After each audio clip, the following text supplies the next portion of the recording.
Hi everyone and welcome. This is my mom's kitchen. Today I'll be partnering with Cricut to help her organize this space, make it more functional and aesthetically pleasing. You will get to see all the behind scenes of decluttering, cleaning, and how I'll utilize organization tactics to bring everything together. It's been quite some time since it had some attention and we all can benefit from helping one another at times. As a bonus, I'll be customizing multiple kitchen tools and items for her. You will get to see her reaction as we move throughout the video as well as the before and after of her space. As part of tuning in today, I'd like to also help someone out there. I will be awarding one winner $100 to help you get started on organizing your own kitchen. All you have to do is be subscribed to my YouTube channel, give this video a like, comment below, and share this video with someone who could use some inspiration. Thank you to Cricut for sponsoring today's video. Now let's get started.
As I'm coming along here working in my mom's kitchen, I wanted to share with y'all a little bit more in detail about myself. If you have followed me for quite some time, you may have wondered, how did I start my home decor journey? Well, ever since I was little, my mom was the first person I ever saw implement interior design and decor in a home, and she was self-taught. She would always be cleaning our home, moving furniture around, painting and styling things in a different way every so often. I would always admire how she would decorate and style our home. So my inspiration to what I do now can be traced all the way back to me watching her back then. It wasn't actually until my husband and I got married and had our own space, I was then in the position of being the one to keep up with and decorate our home. I began to work at Home Goods part-time years ago, and then one thing led to another. From her inspiration and me being around home decor, things grew into what they have become today. Since we both really like home decor and interior design, you might be able to imagine how fun things might look for us when shopping or talking about things like this. For a little while now though, my mom has been real busy lately and is also going through a life-changing event. Staying organized all the time can be challenging, so that's why I'm here today. She gets so much joy out of her home just as much as I do when it's all organized and clean. I'm going to be showing you all as we move through the video several different things I'm going to customize and make with my Cricut tools, and then at the very end reveal it all to her. For this station of the kitchen, I'm organizing her tea and drink section. You saw just a moment ago when I cleaned it out, and now I want to customize it with some very large labels. I really enjoy using my Cricut machine for this because it allows me to choose so many different fonts and sizes. For transparent organizers like this, I like to use a white vinyl as it really lifts the overall appearance and is clear to read. I'm going to do the same for her pasta containers.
I'm here now under the sink building her a system for soaps, sponges, and other cleaning supplies. I've found that utilizing a system like this can be so helpful for locating items easily, and it can also make it a breeze to restock materials. With each container I'm using under here, I'm also using my Cricut machine to customize each one with a label. This also helps to lift the area to be aesthetically pleasing but also has a designated space.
I wanted to personalize a few more items for my mom, so picked up some towels, a kitchen apron, a bread container, candy container, and a picture frame. I'll be heat pressing on the first 2 designs, and I know my mom is really going to enjoy using these for years to come.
My mom has always loved coffee, so I upgraded her older coffee system to this one, and I'm using some organizers to complete her station. To add the finishing touch, I'm also customizing it with labels for her. I know she will be using this area here quite often, and this will keep it organized.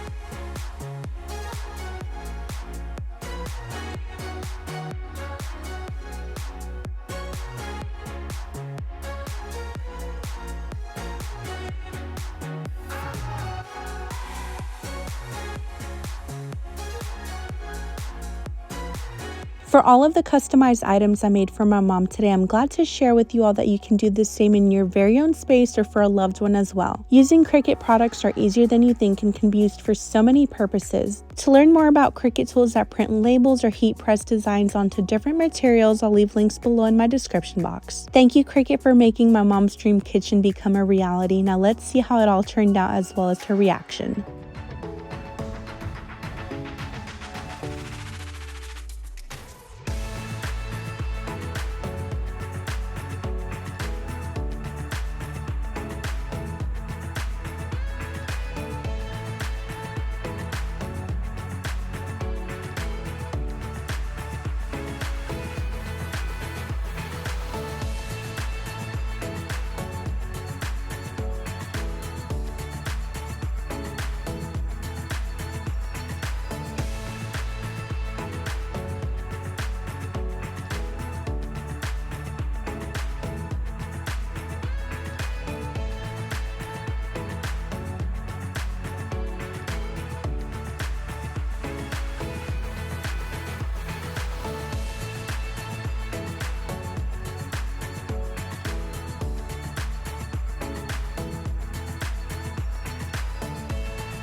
This is my favorite part of the kitchen. Are you ready? Ready? Yeah, wow, it's Ta-da! beautiful. Good job. Thank you, Mommy. Do you love it? Yes, I love it. Thank you, Linda.